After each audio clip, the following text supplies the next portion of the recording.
One of the biggest mistakes people make is they try and decide what to do next while they're in a crappy state. So the first thing you've got to do is change the state you're in. If you're in a crappy state, you're going to make a crappy decision.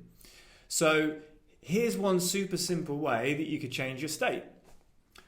Go find one of your favorite songs, something really uplifting, upbeat, the kind of energy you want to feel.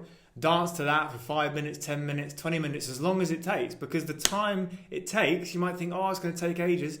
If you try and make the decision before you're in a good place, it's a waste of time. So spend that time dancing around like an absolute nutcase.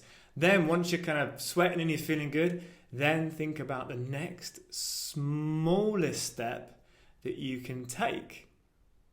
Now, in the next posts, I'm going to share kind of some more nuanced ways of changing your state using hypnosis and NLP that you may not have heard of before. Let me know some of the ways that you might change your state in the comments below.